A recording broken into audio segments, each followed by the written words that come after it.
Bienvenue à toutes, bienvenue à tous et merci de votre fidélité. Nous sommes très heureux de vous retrouver ce dimanche. Nous allons évoquer ce matin une coutume que l'on retrouve dans de nombreuses traditions, spirituelles ou laïques, et qui a prouvé son efficacité depuis la nuit des temps, celle des cercles de parole.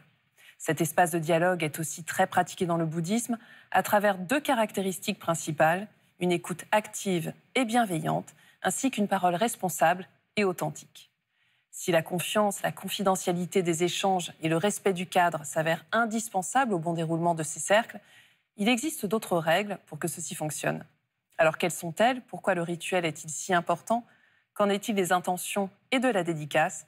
C'est ce que je vous propose de découvrir sans plus attendre avec mon invité Emmanuel Olivier. Emmanuel Olivier, bonjour. Bonjour. Vous êtes directeur d'établissements sociaux pour la Fondation de l'Armée du Salut. Vous enseignez l'éthique à l'université, vous pratiquez dans la sangha zen Voix du Cœur. Vous participez par ailleurs à l'organisation des formations au Council Circle, les fameux cercles dont nous allons parler dans quelques instants, en lien avec les maisons de l'intelligence collective, Mindfulness Solidaire et Zen Voix du Cœur. Merci d'être avec nous. Alors, vous avez mis en place, je le disais, des espaces de dialogue inspirés des Council Circle. Ceux-ci ont été créés aux États-Unis dans les années 80. Est-ce que vous pouvez nous en dire plus sur leur histoire ? Oui, tout à fait. Alors, à partir des années 80 et surtout des années 90, il y a eu tout un mouvement pour rassembler des pratiquants et des pratiques de cercle.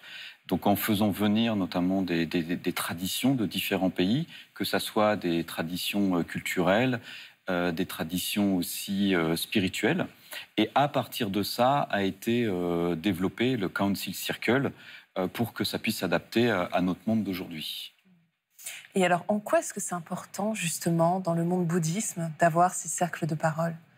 Alors, que ce soit dans le monde bouddhiste ou dans le monde en général, aujourd'hui, la question des espaces de dialogue est quand même une question d'actualité. C'est un espace de dialogue, c'est une capacité à rentrer en lien avec l'autre ou avec d'autres personnes et de pouvoir aussi accéder à différents niveaux de profondeur dans ce dialogue-là. Et l'intérêt du cercle, c'est que toutes les traditions à travers l'histoire, l'être humain s'est réuni en cercle. Et donc, dès que on pratique avec des personnes avec des origines différentes ou des cultures différentes, ça parle et on arrive facilement à recréer cette communauté et une capacité de dialogue assez profonde.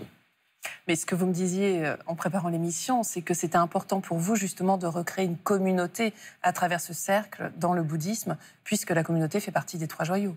Oui, tout à fait. C'est-à-dire que dans les différentes sanghas que je visite, puis dans les sanghas dans lesquels je pratique, on voit que de plus en plus, il y a aussi une attente, que ce soit des enseignants, mais aussi des pratiquants, d'avoir aussi des liens, de pouvoir se rencontrer, au-delà simplement d'avoir une pratique de méditation. Et dans le bouddhisme, il y a aussi la question de la réflexion, la question de l'éthique, qui est aussi en plus et à côté de la méditation, et qui aboutit aussi à une forme de sagesse. Donc de pouvoir notamment mettre des cercles de dialogue dans des sanghas qui parfois sont très pyramidales, avec un passage beaucoup relationnel avec l'enseignant, ça permet aussi de poser des mots sur cette pratique et aussi sur ce que produit la méditation, qui est aussi la question de l'interdépendance, la question de la compassion, la question de toutes les questions existentielles qui émergent. Mais alors justement, concrètement, comment peut-on se représenter ces cercles? Parce que j'imagine qu'il y a plusieurs formes. Oui, tout à fait. Alors, il y a beaucoup de pratiques de cercle et il y en a déjà beaucoup aussi dans les communautés bouddhistes et puis dans des organisations. Maintenant, il y a des cercles qui ont des vocations qui vont être plutôt thérapeutiques, puis des cercles qui sont plutôt de pouvoir créer du lien entre des personnes et de créer une communauté. Ce qui est important par rapport au cercle, c'est que le cercle permet de contenir en fait une parole, permet de sécuriser et permet aussi d'avoir accès à une forme de vulnérabilité collective et d'intégrer sa vulnérabilité individuelle. Alors, je parlais de la forme, physique, oui. Parce que je crois qu'il y a la forme fishbowl. À chaque fois, c'est quand même très, très précis comme agencement, non? Oui, tout à fait. En fonction des objectifs du cercle, il va y avoir différentes formes. Donc, il y a la forme où on est simplement en cercle. L'intérêt, c'est que ça permet de voir tout le monde, puis d'avoir un rapport d'égalité par rapport aux participants. Il y a d'autres formes, comme la forme fishbowl sur des grands groupes, c'est-à-dire qu'il y a des personnes qui vont se mettre au centre et il y a un deuxième cercle. Il y a la forme dyade, où on va pouvoir intégrer plutôt sur des cercles pour faire de la médiation, sur des conflits, sur des difficultés. Et donc, ça permet d'intégrer des tiers. Et il va y avoir aussi d'autres formes de cercles. On va plutôt sur une forme de lotus, par exemple, puisqu'on va aussi avoir des témoins pour voir ce qui se passe au niveau physique, au niveau de l'énergie, au niveau de l'émotionnel, au niveau du spirituel. Donc, il y a, enfin, en tout cas, moi, je connais une dizaine de formes de cercles pour pouvoir répondre aussi aux besoins de ce dialogue. Alors, le point commun, néanmoins, c'est qu'il y a toujours 4 intentions. C'est vraiment essentiel. Est-ce que vous pouvez nous rappeler lesquelles ?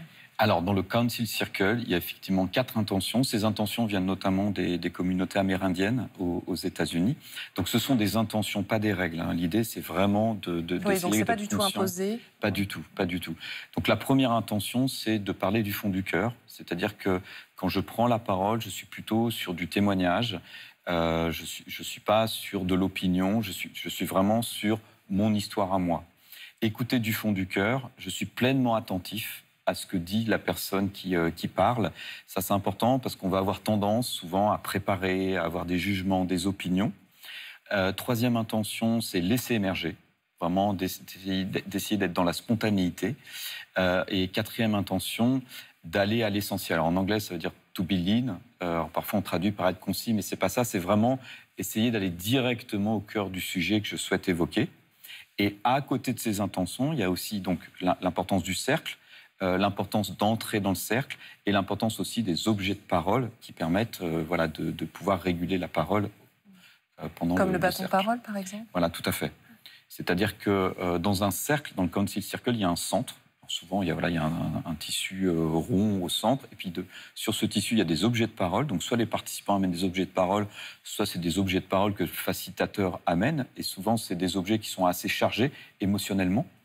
Et donc, seule la personne qui parle a l'objet de parole. Et ensuite, il y a différentes façons de pouvoir transmettre l'objet de parole. Et qu'est-ce qu'il en est de la dédicace ? Alors, la dédicace, ça permet vraiment de rentrer dans le cercle. C'est-à-dire que la dédicace, c'est qu'on commence par un temps où on peut dédicacer le cercle, soit une personne, soit une souffrance. C'est pour montrer que le cercle, il est complètement intégré à la vie, à ce qui se passe. Et notamment, quand on vient dans un espace, on vient aussi avec qui on est et ce qu'on a vécu avant. Les dédicaces permettent aussi d'ancrer. Et les dédicaces, on les fait aussi au centre du cercle. Donc c'est vraiment aussi pour dire que dans un cercle, il y a un centre. On ne s'adresse pas à quelqu'un qui est en face. C'est vraiment. Et peut-être que c'est la raison pour laquelle il y a aussi ce feu dans les cercles, notamment amérindiens. Tout à fait. Dans les traditions, dans beaucoup de traditions, il y a un feu au centre, ou alors il peut y avoir une plante. Ça permet d'avoir un centre. Et le feu, symboliquement, évoque le fait qu'une parole ne traverse pas. Voilà, on s'adresse au centre, on s'adresse à la terre. Et on recrée un microcosme à travers ce cercle. Oui, donc c'est très, très, très ritualisé. Est-ce que vous pouvez nous dire plus précisément dans quel domaine les Council Circles peuvent être créés ? Je crois qu'il y a les prisons, les écoles aussi, peut-être. Oui, alors avec cette méthodologie-là, le Council Circle, on peut en faire partout, mais dans toutes les organisations. Mais aujourd'hui, notamment aux États-Unis, c'est beaucoup dans les ONG, c'est beaucoup aussi, il y a eu tout un travail dans les prisons de haute sécurité aux États-Unis. On a montré que ça faisait beaucoup baisser la violence. Et l'intérêt, c'est que c'est des prisonniers qui sont directement formés à cette méthodologie. Aujourd'hui, il y a aussi au niveau des policiers américains. Il faut savoir que la moyenne d'âge aux États-Unis, c'est 58 ans pour un policier. Il y a beaucoup de stress et que c'est important à un moment qu'ils puissent aussi toucher leur propre vulnérabilité pour pouvoir aussi faire ce travail. On le fait dans des écoles. En France, on a commencé aussi dans des prisons en Île-de-France. On le fait dans des écoles, on le fait dans des ONG et on le fait aussi dans des mouvements spirituels, des communautés. Et puis, dans toutes les personnes qui font des demandes de cercles, il y a aussi des entreprises qui demandent des cercles. C'est parce qu'il y a vraiment ce besoin d'être en communauté, ce besoin d'authenticité, et ce besoin aussi d'accepter une vulnérabilité qui, à un moment, va quand même enrichir le collectif et l'organisation. On essaye de cacher un peu dans notre société aujourd'hui. Tout à fait. Alors, pour ça, il faut un facilitateur. Vaste travail. Comment est-ce qu'on est formé ? Parce que j'imagine que ce n'est pas toujours facile d'animer ces cercles de parole. Comment ça se passe ? Oui, il y a une formation en facilitation. Alors, on dit facilitateur, ce n'est pas un animateur, parce que le facilitateur, il facilite un process. Et la particularité des cercles de parole, c'est que le facilitateur, il va aussi témoigner, il va aussi parler de sa propre vulnérabilité. Et donc, il y a tout un parcours de formation hein, qui va, notamment en France, on va faire en 3 niveaux, mais ça peut être beaucoup plus long. Pourquoi? Parce qu'il y a aussi une transformation personnelle qui s'opère. La première formation, c'est un peu l'immersion de découvrir le cercle. Le deuxième niveau, ça va être les zones d'ombre. Comment voilà, on traite ses propres zones d'ombre, ou alors quand il y a des événements qui se passent pendant le cercle, comment on accompagne là-dessus, et surtout comment on fait confiance au processus du cercle. Voilà, l'idée, c'est de ne pas avoir d'objectif, le cercle est le cercle. C'est d'accueillir en fait. Tout à fait, c'est accueillir ce qui doit arriver. Et le troisième niveau, c'est comment on intègre le cercle dans toutes les dimensions de sa vie. Voilà, comment vraiment la qualité de dialogue, je ne l'ai pas simplement quand je facilite, mais aussi dans ma famille, chez mes amis et dans ma vie quotidienne. Alors j'imagine qu'il y a des obstacles. Quels sont-ils? Les obstacles, ça serait par exemple de mettre un objectif au cercle. Le cercle n'est pas une thérapie, ça peut être thérapeutique, mais ce n'est pas une thérapie. Pour moi, ça va être par exemple quand voilà, parfois on a tendance à essayer de cumuler des manières de faire ou des outils. Donc on va mélanger du cercle avec du mindfulness, avec du yoga. Je pense qu'il faut être attentif à un moment de dire que le cercle, c'est le cercle. Il n'y a pas forcément besoin d'y associer d'autres outils pendant le cercle. Ça, c'est vraiment important. De vraiment faire confiance au processus. Je pense que c'est vraiment là où c'est important. Donc, on demande aux facilitateurs vraiment de pratiquer. C'est vraiment une pratique. C'est pas tant de maîtriser les intentions ou un peu les manières de faire, mais c'est vraiment d'être attentif au processus et de faire complètement confiance.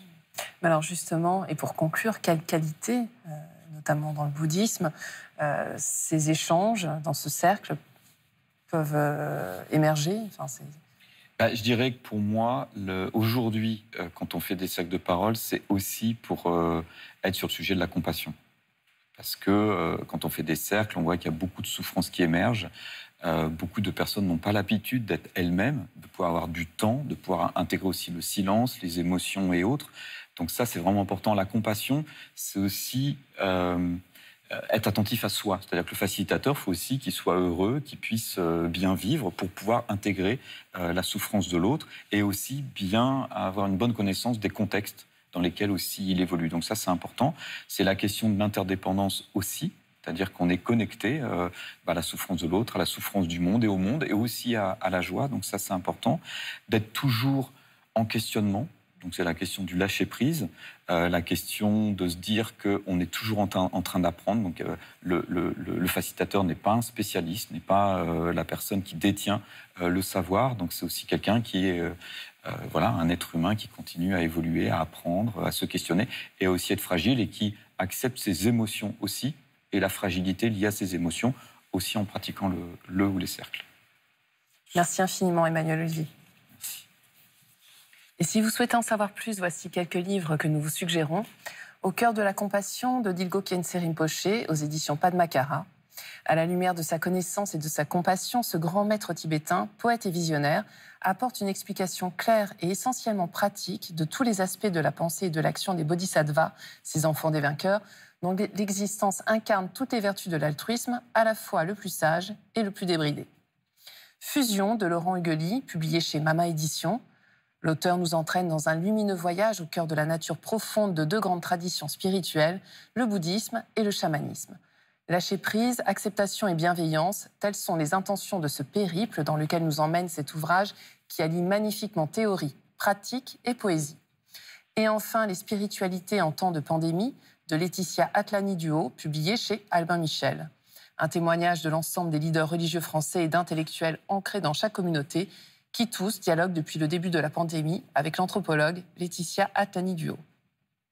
C'est la fin de cette émission. Vous pouvez la retrouver pendant 1 mois sur la plateforme France.tv. Nous vous souhaitons une très, très belle journée. À la semaine prochaine.